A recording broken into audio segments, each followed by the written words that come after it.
The world was cold, a bitter, unrelenting cold that seeped into the marrow of every creature that crawled, slithered, and stumbled across the jagged earth. The sun rose weakly, a pale disk in a grey sky, offering only the faintest warmth, as though even the heavens pitied the suffering below. Humans walked the earth in a trembling state of fragility, their hands reddened and chapped by frost, their voices hoarse from the bitter wind. Theirs was a life without comfort, without mastery, without flame. They huddled in caves, clinging to each other for warmth, gnawing on raw roots and scavenged meat. Teeth chattered like the click of 1,000 stones, and eyes glistened with hunger and fear. There was no hearth, no fire to drive back the darkness, no spark to transform their existence into something brighter, something civilized. It was a world of shadows, a place where hope flickered dimly in the fragile minds of men. And above them, on the high cliffs and wind-swept ridges of the earth, a figure moved in silence. Titan of subtle power and foresight, Prometheus watched. He stood, a figure carved from storm and shadow, his eyes fixed upon humanity, as if peering into the very essence of their suffering. Every shiver, every desperate attempt to coax warmth from cold stones, tore at him. Unlike the other immortals, indifferent in their marble halls or throned atop Olympus, he understood the fragility of flesh. He understood pain. He saw them stumble over rocks, bruising their limbs, mouths bloodied from gnawed roots. He saw mothers holding children close, trying in vain to stave off the chill that gnawed at their bones. And he saw men and women standing by rivers and streams, shivering while fish darted by, untouched, untasted. A cruel reminder of nature's indifference. Prometheus's heart, though Titan in strength, carried a weight that few immortals could fathom. Compassion, foresight, and a stubborn defiance of the natural order combined within him, forging a will both gentle and unyielding. He walked among humans unseen by their eyes, yet always present in their desperate murmurs and whispered prayers. And yet, above all, he knew the power they lacked. Fire, the golden, dancing, living flame that could transform their existence, was denied to them. Zeus had decreed it so, a divine separation of God and man, a boundary that humankind had not the power to cross. To touch fire, to command flame, was to walk upon the threshold of Olympus itself. But Prometheus, the forethinker, the subtle schemer, knew the world could not endure in this darkness.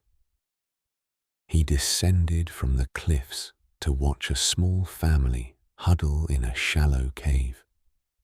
The father rubbed raw hands together, rubbing at fingers numb with cold. The mother pressed a thin cloak around her shoulders and whispered a lullaby to a shivering infant whose tiny fists clutched at her breast. And then the wind tore through the cave entrance, scattering leaves, sending a shiver through the little one. The father looked up at the sky as if demanding an answer from the gods, and in that silent gesture, Prometheus felt the sharp twist of sorrow and indignation. "How long?" he murmured to himself, the words lost in the rush of wind and snow. "Must they suffer? How long before the cold devours them?" Prometheus walked the ridges at night, when the stars hung cold and distant, untouched by mortal yearning. He observed, and he pondered. He knew the gods' laws, the unyielding edicts of Zeus, yet his mind, sharp, cunning, and endlessly inventive, sought a way to breach them. The fires of creation, the flames that could turn stone to warmth, food to sustenance, darkness to light, could be theirs. But it was not yet time. The Titan waited, careful, watching. He observed the humans' ingenuity, their small clevernesses, the sharpening of sticks into crude tools, the building of rudimentary shelters, the rudimentary spark of hope in their eyes when the sun rose and melted the frost for a moment. These small victories delighted him. They were proof that humanity was more than flesh and bone. They were potential, raw and untamed, waiting for guidance. Still, the cold persisted. Nights came like long knives, slicing through their fragile attempts at survival. And the human's eyes, ever searching, looked skyward for salvation they would not receive. Prometheus felt the weight of their gaze, the silent accusation of impotence, and with it came a burning resolve, a defiance growing within him, a quiet, smouldering fire that matched the one he denied mortals. He turned his gaze to Olympus, distant and luminous even beneath the dark clouds. There, atop the mountain, the gods convened in cold majesty, their laughter and conversation echoing like distant thunder. Zeus, mighty and imperious, lord of lightning, had decreed that fire would remain beyond mortal reach. The gods would not suffer humans to taste what belonged to divinity alone. Prometheus's lips tightened. His mind, sharper than any blade forged by mortal hand, traced the edges of possibility. Every risk, every consequence, he calculated. To challenge Zeus was to flirt with annihilation, yet his heart, anchored in foresight and compassion, understood that this was a risk that must be taken. For if the humans remained in darkness, if they never grasped warmth, sustenance, and power, then the world itself would remain barren and brittle. He imagined fire in their hands, flickering in their eyes, dancing across stone hearths, illuminating their faces in the deep, trembling night. He imagined warmth flowing through frozen bones, the laughter of children no longer choked by cold, the blossoming of civilization in the shadow of a single golden flame. It was a vision that seared itself into his mind, a fire mirrored within the heart of the Titan. And so, in the silence of a frost-bitten night, atop the jagged cliffs that overlooked the helpless world, Prometheus made his choice. He would defy the king of gods. He would seize what was forbidden and gift it to humanity. And in that moment, as wind tore at his cloak and the clouds above whispered of storms, he felt the first pangs of what was to come. Danger, wrath, torment, and yet possibility. He looked once more upon the humans, huddled against the cold, their faces pale and fearful. A faint smile touched his lips. "You shall know warmth," he whispered, voice carried away by the night wind, "though the cost may be greater than any of us can bear." And with that, the Titan of forethought began to move. His mind raced with plans, strategies, contingencies. He would strike at the heart of Olympus, stealing that which had been denied, igniting hope where there had been only despair.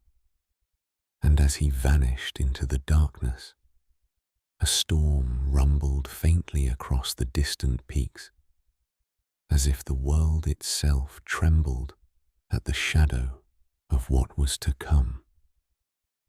Prometheus had chosen, and with choice came consequences. A single spark could change everything. A single spark would change everything. And in the heart of night, beneath the indifferent gaze of the stars, that spark began to stir. The world, cold and fragile, waited, and Prometheus prepared to defy the gods. The halls of Olympus shimmered like frozen light, pillars of marble and gold rising beyond mortal imagination, polished surfaces reflecting the brilliance of the gods' immortal forms. Here, the air itself seemed alive, vibrating with power, with the quiet hum of thought and divinity. And yet, amid all the grandeur, there lingered a tension, a quiet tremor that even the thunder of Zeus could not conceal. Prometheus moved through the shadowed corridors, careful, yet defiant. He bore the weight of forethought like armor, each step calculated, each glance measuring consequence and opportunity. He had seen the suffering of humanity, the gnawing cold and hunger, the fragile hope flickering in their eyes. And he had resolved the fire would be theirs. Yet Olympus was no mere palace. It was a labyrinth of watchful eyes, of immortal beings who counted their power in eternity. To act was to risk everything. Zeus sat upon his throne, a figure of overwhelming might.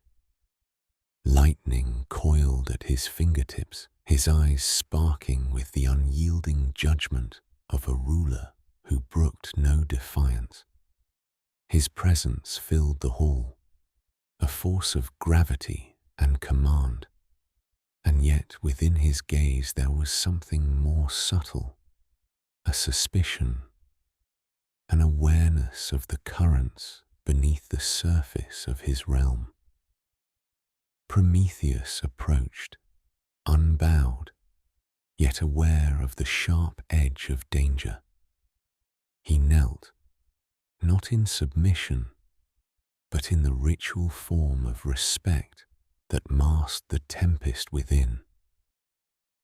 "Father of gods," he said, voice low and measured. I bring counsel from below, from the fragile creatures you have made. They suffer in the cold, shivering without warmth, without sustenance, without hope. Zeus's gaze fell upon him, sharp as a spear. You speak of mortals, the god intoned, voice echoing like distant thunder, as though their weakness is of concern to you alone. They are my charge, their trials my design. You would meddle where even I permit restraint. Prometheus met his gaze, unflinching. I see their suffering. I see what they cannot yet see for themselves. You grant them life, yet deny them the means to endure it. You hold the flame beyond their reach, and they shiver, they starve, they perish. Shall they wait for centuries of your mercy? A storm of silence hung between them. Zeus's fingers twitched, arcs of lightning leaping and coiling faintly around his throne. There was pride, yes, but also a wary respect. Prometheus was clever, subtle, and unrelenting, a mind that rivaled the gods themselves, and that mind had long been at work, observing, anticipating, planning. Clever Titan, Zeus said at last, voice low, almost curious. You have always been so forward-thinking, so audacious. You who claim to care for mortals, yet would see my laws bent, broken, for them. Do you not fear the consequences? I fear nothing, Prometheus replied, each word deliberate, save the death of hope, the extinguishing of possibility. If mankind cannot grasp warmth, if they cannot lift themselves from the darkness, then what is the purpose of their life? What is the purpose of yours? Zeus's eyes narrowed. In them blazed the fury of storms, yet beneath it stirred a recognition of truth. Prometheus spoke what the gods rarely spoke aloud, the fragility of divinity, the arrogance of untested power. And though the thunder within Zeus roared, he did not strike. For now. Prometheus rose, knowing the tension had not broken, only shifted. He had planted a seed of challenge, a reminder that even the king of gods could not ignore foresight. And in that moment, he began to prepare his first act of defiance, a subtle trick, a demonstration of human potential that would shake the hierarchy of Olympus without yet revealing the full measure of his rebellion. The sacrificial rite was set upon the altars of the gods. Livestock, glistening with divine favor, were offered in ritual observance. Mortals had brought them, trembling, ignorant of the danger and the scrutiny above. Prometheus selected 2 portions, one ordinary, humble, unadorned, the other a sumptuous pile of glistening fat and muscle, a gift crafted to appeal to divine appetite. With cunning precision, he concealed what the eye might desire, presenting the gods with a choice. Zeus, unknowing yet perceptive, surveyed the offerings. He chose the glistening pile, expecting delight, expecting satisfaction. Instead, he received the hollow, the deceit wrapped in beauty, the false promise of indulgence. A flicker of lightning danced along his fingertips, and for the first time, Prometheus felt the unspoken tension crack the air between them. Zeus understood, in that instant, that the Titan's mind had played a subtle game, bending ritual and expectation to his will. It was a small victory, yet monumental in its implication. Defiance need not roar to be heard.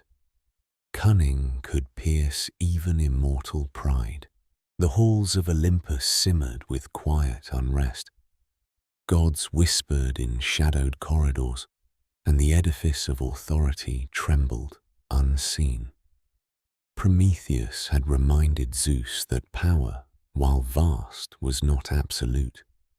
Forethought and cunning could challenge even the mighty, and in that reminder lay the seed of rebellion, the spark that would soon grow into a flame. Yet for all his cleverness, Prometheus understood the risk. Zeus' patience, though formidable, was not infinite. The moment would come when defiance could no longer be subtle, when the theft of fire itself would summon the wrath of heaven. And still, he walked among mortals and gods alike, preparing for the day he would bridge the chasm between them, giving humans what had been withheld for eternity. He returned to the cliffs above the human world, his mind restless. The spark of his plan glimmered, fragile yet irresistible, illuminating the shadowed path ahead. In the dark of night, he observed the mortals again, their faces pale, their fingers cracked, their teeth chattering against the cold. The sight burned in him, a reminder of the urgency, the necessity of what was to come. Soon, he whispered to the wind, "You shall know fire. Soon, the darkness will tremble before the light you were never meant to touch. And though the price may be terrible, it will be worth the gift." The storm clouds above Olympus churned, a forewarning of the wrath to come. Zeus's gaze lingered over the world below, sharp and searching, though he did not yet know the nature of the challenge approaching him. Prometheus had planted the first seed, and soon it would bloom into open rebellion. And as the first faint flicker of anticipation stirred in his heart, Prometheus felt the thrill of defiance, the weight of foresight, and the burden of choice. The moment of action was coming, and with it, the birth of legend. A spark, though unseen, had already begun to smoulder, and with it, the reckoning waited. The night hung heavy over Olympus, a velvet darkness pierced by the faint, distant flicker of lightning. The great palace slept in deceptive calm. The gods rested in their eternal vigil, unaware that one among them had already decided to shatter the balance. Prometheus moved like shadow and wind, each step measured, each breath calculated. He was both calm and storm, forethought incarnate, knowing the danger that lay ahead yet compelled by a force stronger than fear, the suffering of mortals. He paused at the threshold of the hearth where the divine fire burned, coiled like a living serpent of gold and heat. Its light danced against the marble pillars, illuminating the grandeur of Olympus, the perfection of the gods, and the power that sought to remain untouchable. The flame had never been mortal, and yet Prometheus regarded it not with awe, but with urgent purpose. He did not covet it for pride or glory. He coveted it for life itself. Every instinct of caution urged him back, whispered of lightning and ruin, but he did not hesitate. To hesitate was to prolong the suffering below. The humans, frail and trembling, waited unknowingly for a gift that could awaken them from the shadows. The Titan's mind traced every risk, every possible outcome, every divine countermeasure, yet none could outweigh the imperative of action. He extended a hand toward the fire. The heat licked his skin, golden tendrils wrapping around his fingers, testing his resolve. And in that moment, he felt the weight of eternity pressing down upon him, the wrath of Zeus, the judgment of the cosmos, the eternal chains that might await him. Yet still, he acted. With cunning born of foresight, he plucked a single spark, coaxing it into a hollow stalk of fennel he had prepared. The stalk was fragile, slender, and unassuming, a vessel of deception as elegant as the plan itself. The fire flared, a living thing contained, vibrating with life and potential.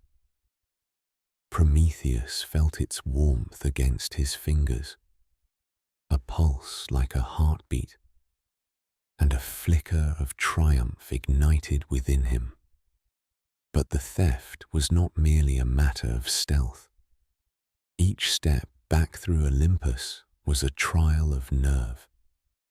The corridors seemed to whisper, the marble floors murmuring beneath his feet, alert to his presence. Every shadow was a potential eye, every flicker of light a threat of discovery. Yet Prometheus moved like thought itself, fluid, deliberate, unstoppable. He reached the edge of the palace, the heavens above trembling with storm. Zeus did not yet see him, did not yet understand the audacity unfolding beneath his watchful gaze. Prometheus descended the cliffs that overlooked the mortal world, carrying the flame, the first gift of life, warmth, and hope in an age of darkness. Below, the humans stirred. They had sensed something, an imperceptible shift in the cold night air, a glimmer of possibility brushing against their awareness. Yet they did not know its origin, nor the price that would soon be demanded. Prometheus arrived among them, the flame contained within the fragile stalk, and lowered it to the earth. The fire flared, small at first, timid, like a newborn creature testing the world. Then it grew, licking the darkness, illuminating the eyes of humans who had never seen light so alive. Children stopped crying, mouths opened in silent awe. The warmth began to seep into frozen bones, chasing the shadows from the corners of huts and caves. Prometheus watched, heart swelling with triumph and anguish in equal measure. The humans reached for it with trembling hands, marveling, laughing, feeling life for the first time not just as existence, but as potential. And yet, in the distance, the faintest glimmer of stormlight shimmered over Olympus, a warning unheeded but inevitable. The theft was complete, but the cost had only begun. Prometheus felt it then, a tremor in the air, a ripple of recognition, as if the cosmos itself had noticed the disruption. Zeus, sensing the spark of defiance, stirred in his throne, his eyes narrowing like storm clouds gathering over a distant plain. The king of gods was not yet enraged, but the inevitability of confrontation was already in motion. Prometheus lingered with the humans, teaching them the first careful uses of the fire, how to warm their bodies, cook food, forge simple tools. Each lesson was a meditation on possibility, each spark a rebellion, each flicker of flame a challenge to the order of Olympus. And though he remained hidden from Zeus's sight, the presence of the stolen fire marked the beginning of something far greater than warmth. It was the birth of civilization, the awakening of hope. Yet even in triumph, a shadow touched his mind. He knew that defiance demanded payment, that every gift exacted a toll. The flame could not remain hidden, and soon the wrath of Zeus would descend. Prometheus felt a pang of foreknowledge, the bitter taste of consequences yet to come. Chains, torment, an eagle that would tear at him endlessly. And still, he would not waver. For in that moment, he saw the eyes of humanity shining with wonder and recognition, and he knew that the theft, though perilous, had been necessary. The night deepened, the storm above Olympus gathering in silent menace. Prometheus stood among the humans, fire in hand, warmth radiating into the darkness. He whispered to them words they could not understand, yet somehow felt. Live, endure, build. Let the flame guide you, even when I am gone. And as he vanished into the shadowed hills, returning to the cliffs above to watch over them, he felt the first tremor of Zeus's wrath ripple through the world. The game had begun. The first move had been made. The theft was complete. And yet the war for defiance, for hope, for humanity, had only just begun. A single spark, small and fragile, had changed everything. And Olympus would soon remember the name Prometheus. The morning rose over the mortal world, pale and trembling, as though the earth itself had witnessed a miracle in the night. Humans stirred, huddled and cautious, yet their eyes widened with awe at the small flames dancing in their hands. They felt warmth for the first time, a comfort that had never existed, and with it came laughter, exclamation, and tears of wonder. Even the cold wind seemed hesitant, brushing gently over the firelight rather than extinguishing it. Prometheus watched from the cliffs, the golden light of the stolen fire reflecting in his eyes. For a fleeting moment, the world seemed transformed. The human's eyes, once hollow and fearful, now held curiosity and hope.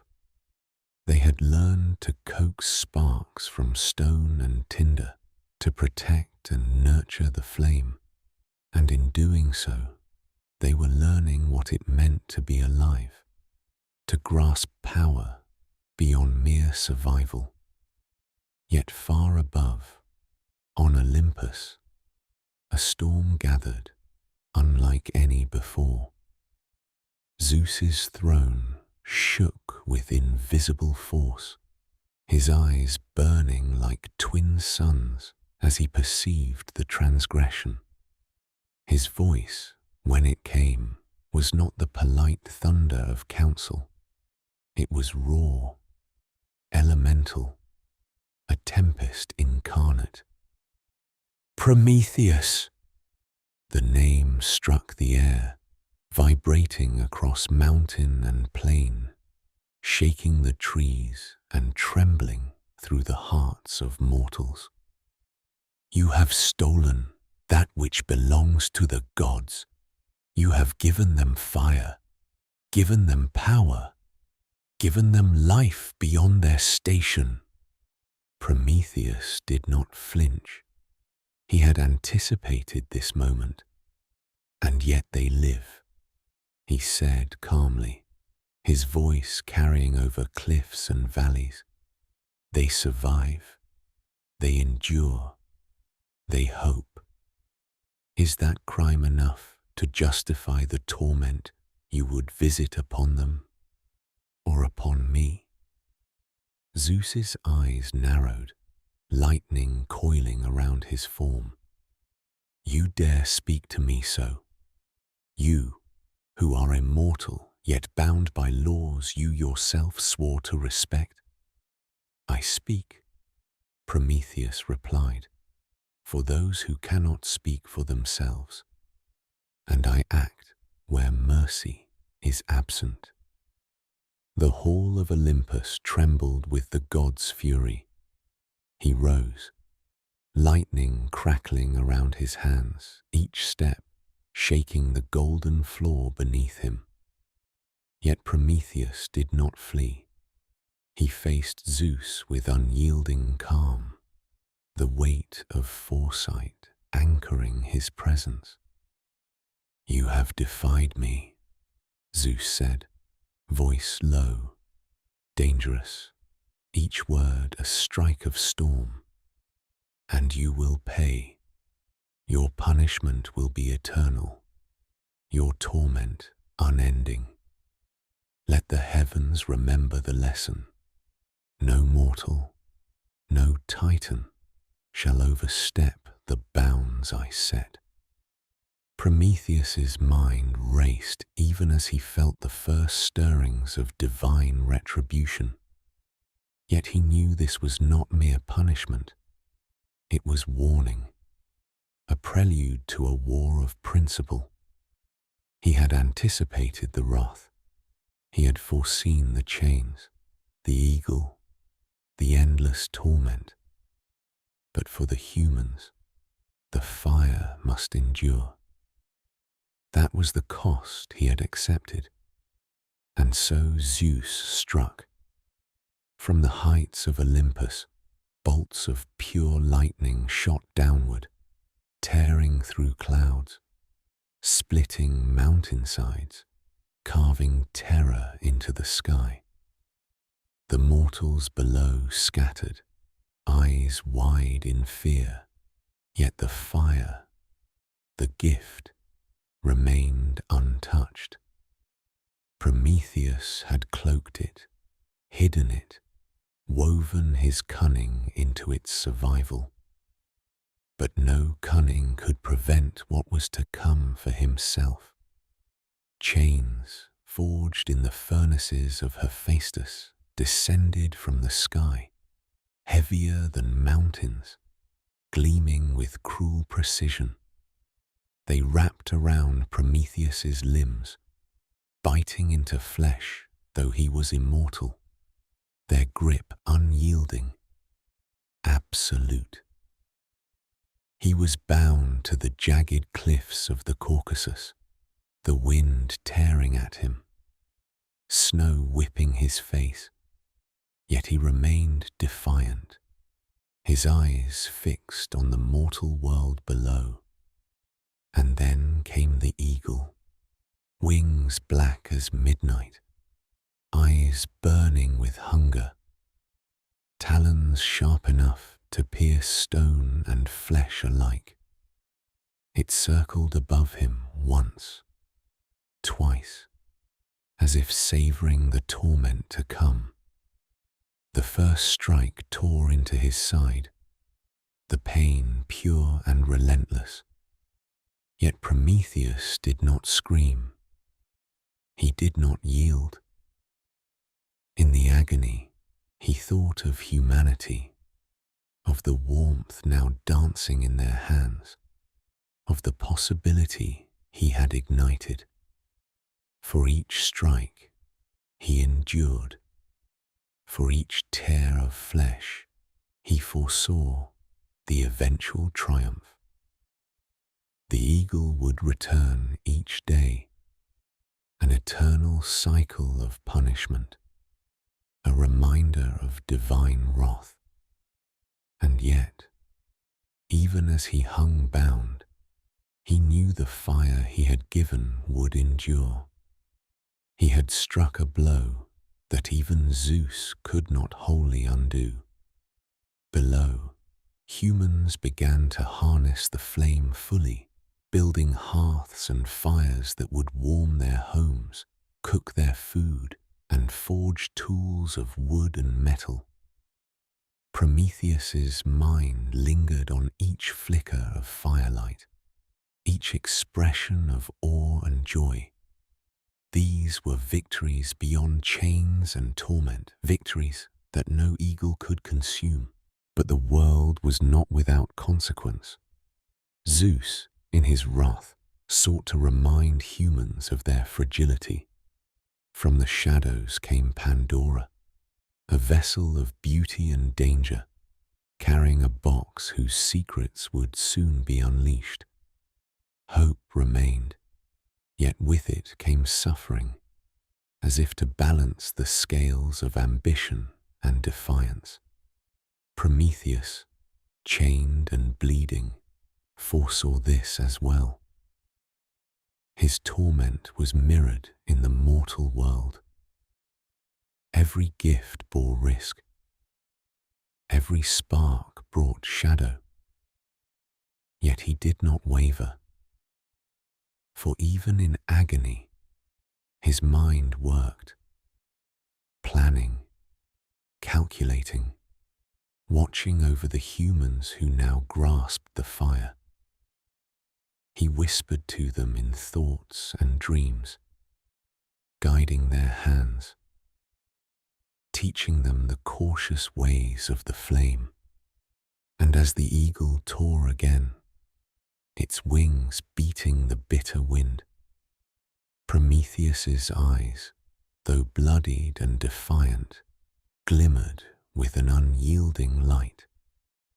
The theft was complete. The fire burned. Humanity had awakened, and Olympus would remember this act forever. The storm above the mountain rumbled, a herald of Zeus's continued fury. The punishment was eternal, yet the rebellion had already begun. And within Prometheus, despite the pain, a small, stubborn spark endured. The knowledge that foresight and courage could ignite change, even against the wrath of gods. A single spark had been stolen, yet it had set the world ablaze, and the struggle between divine authority and defiant foresight had only just begun. The wind howled across the jagged peaks of the Caucasus, carrying with it the scent of storm and salt, the cry of the mortal world far below, and the relentless shadow of Olympus above. Prometheus hung bound, chains biting into his flesh, his immortal body writhing under the weight of eternal torment. Every nerve, every fibre, every sense pulsed with pain. Yet his mind, sharp as forged steel, remained unbroken. The eagle circled above him, a living nightmare wrought from the wrath of Zeus. Each descent brought agony beyond comprehension. Talons tore into him, rending flesh and tendon, tearing as if to carve his defiance into the rock itself. Yet every wound healed with the cruel miracle of immortality, only to be renewed the following day. The cycle was endless, a punishment designed not merely to harm, but to break the very essence of will. And yet, in the midst of his suffering, Prometheus's thoughts were not of himself, but of humanity. The fire he had given them burned still, fragile yet persistent, illuminating their lives and their hope. Children learned to coax sparks from stone. Women warmed their hands by hearths. Men discovered the potential in flame, shaping tools, cooking food, and chasing back the cold. Even as he hung, battered and bleeding, the Titan understood the gravity of his act. True defiance is measured not by pain endured, but by the enduring impact of the gift. But Zeus's punishment was not complete. To temper the flame of human progress, to remind mortals of their place beneath the gods, he sent Pandora. She appeared suddenly in the villages, a vision of beauty and temptation, carrying with her a box sealed with divine warning. Curiosity and allure radiated from her, weaving desire and dread into the hearts of those who beheld her. She was the god's instrument, a living riddle, both gift and curse. Prometheus foresaw the danger. He saw the way humans' eyes lingered on her, how their hands trembled to touch what was forbidden, how their hearts fluttered with hope and fear intertwined. He knew Pandora would open the box, releasing into the world all manners of suffering, disease, sorrow, greed, and despair. And yet, he also foresaw the subtle presence of hope within that vessel, the one element untouched, reserved for humanity's endurance. Pandora approached a village, the small fires flickering against the dawn, warmth dancing across the faces of men and women who had not yet known true cold. Her curiosity, irresistible to mortals, led her to unseal the box. From it poured the terrors of the world, invisible yet palpable, whispers of disease, the sting of grief, the shadow of fear, the weight of greed. Humans recoiled, their eyes wide, hearts pounding, as suffering swept through their lives like a tide, relentless and unpredictable. Prometheus, chained and bleeding, watched and understood. Pain and fire, suffering and hope were inseparable. The gift of fire had awakened potential, but Pandora's box reminded humanity that every boon carries a shadow. Yet even in this darkness, hope endured. In the eyes of the mortals, he saw it flicker like a small flame, stubborn and unyielding, refusing to be extinguished. The eagle returned, talons tearing anew, and Prometheus felt the rhythm of suffering and resilience as one. Each strike echoed the balance of the cosmos. For every gift, there is pain. For every defiance, there is retribution.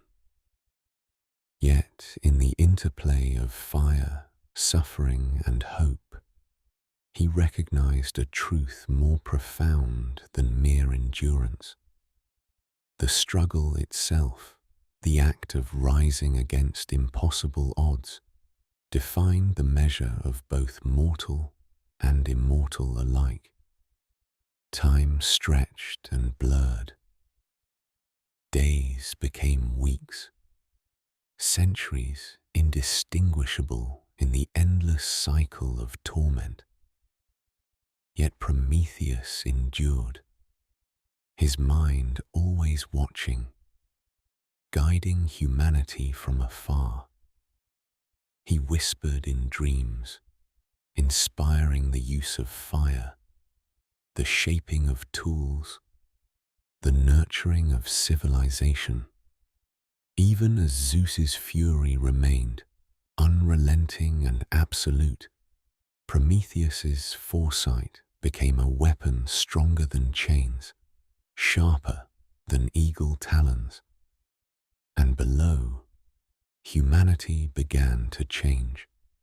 Where once there had been fear and weakness, now there was curiosity and ambition. The fire illuminated more than the night. It illuminated possibility. Mortals learned not only to survive but to create, to imagine, to reach beyond instinct and flesh. And through it all, the shadow of suffering lingered, the echo of Pandora's gift. But so too did hope, small yet indomitable, flickering against the darkness. Prometheus endured, not in isolation, but in defiance. The eagle struck again, tearing into him, yet he embraced the pain as part of the pattern he had foreseen. For even in chains, even under the relentless cruelty of Zeus, the Titan understood the essence of his gift. True power lies not in invulnerability, but in the courage to act despite the consequences. And somewhere, far above, Zeus's eyes blazed, a mixture of wrath and grudging respect. He had punished, he had tormented, yet he could not erase what had been done. The fire still burned.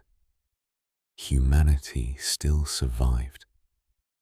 The cycle of suffering had begun, but so too had the flame of defiance. Prometheus hung bound, battered, bleeding, yet unbowed. The eagle circled, the wind screamed, and the world below began its long, trembling ascent into light. pain and hope intertwined, suffering and creation inseparable, the eternal rhythm of defiance unfolding across the mortal and divine realms alike. And in that rhythm, Prometheus realized the depth of his act. It was not theft alone that mattered, not defiance alone, but the spark of possibility he had ignited, a spark that even Zeus could not fully quench. The storm of punishment raged. The eagle struck again. Pandora's box had been opened, and yet the fire endured. The world had changed forever, and in the shadow of eternal chains, Prometheus smiled, faintly, knowing that even in torment, he had won. The reckoning was not yet complete. The final chapters of defiance, endurance, and legacy awaited him. The winds of eternity swept across the jagged cliffs where Prometheus hung, bound by chains that pierced immortal flesh, each link forged by divine decree. For centuries, the eagle had struck without mercy, tearing and gnawing at the Titan's side. The world below had changed. Fire burned in human hands. Civilization took root, and Pandora's box had unleashed suffering that tempered every spark of ambition with the bitter tang of caution. Yet through it all, one constant endured, the unyielding flame of hope. Prometheus endured as always, mind sharp, body battered, spirit unbroken. Pain had become rhythm, agony a companion, yet he remained aware of every flicker of life below, every glimmer of warmth and possibility. In his chains, he contemplated the nature of defiance and consequence, of courage and sacrifice, of the fragile balance between power and mortality. He had acted not for glory, not for recognition, but for the spark of life that could awaken humanity to its potential. And then one day, the cycle shifted. From the horizon emerged a figure, mortal and divine intertwined. Heracles, son of Zeus, strong beyond measure, yet tempered by human courage and compassion. He carried with him strength, resolve, and the understanding that even the greatest torments could be overcome by foresight and perseverance. Heracles approached the jagged cliffs, bow in hand, eyes steady. The eagle circled above, talons poised for violence. Yet the hero was undeterred. With precision, he loosed arrows, striking true, felling the beast in mid-flight. It screeched in fury and pain, retreating only to rise again. But Heracles' determination was absolute. He would not fail. Chains clattered and ground against stone as Heracles worked, pulling and bending the metal, shaping the impossible into liberation. Prometheus felt the links loosen, the familiar agony tempered by the approach of salvation. And when the final chain fell away, he stood, battered yet unbowed, flesh torn, but spirit unbroken, a living testament to endurance and defiance. Prometheus's gaze met Heracles, and in that moment, recognition passed between them. One had endured torment for the sake of others, the other had come to deliver justice tempered with compassion. The eagle's shadow lingered briefly overhead, a reminder that consequence never fully fades, but the immediate threat had passed. "Rise, Prometheus," Heracles said, voice strong and steady. "The chains are broken. The fire endures, the world remembers, and your suffering is no longer endless." Prometheus rose slowly, pain etched into every movement, yet his eyes shone with the knowledge of victory, not just of survival, but of purpose fulfilled. "Thank you, son of Zeus," he murmured, voice hoarse yet unwavering. "You free the body, yet the mind has always been free." And in that freedom lay understanding.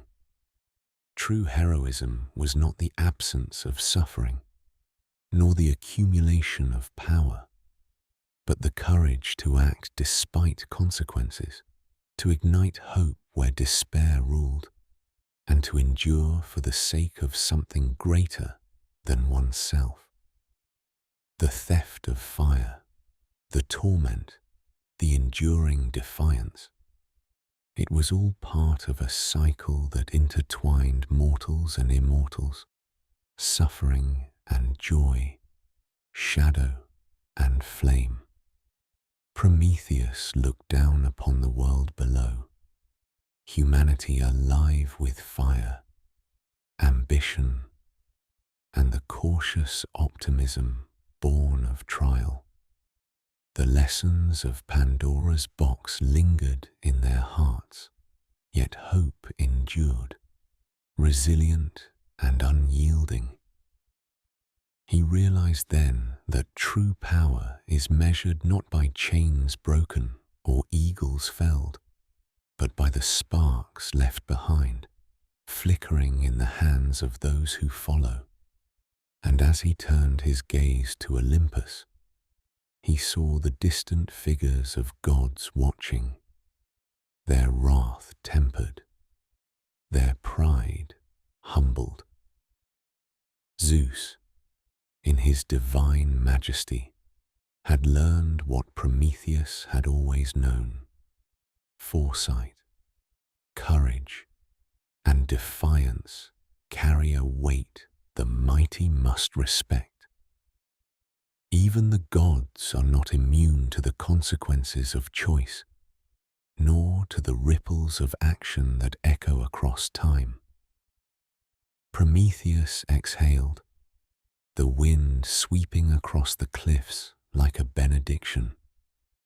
Pain lingered, yes, but it was now tempered by purpose fulfilled, by the knowledge that even in torment he had shaped the destiny of mortals.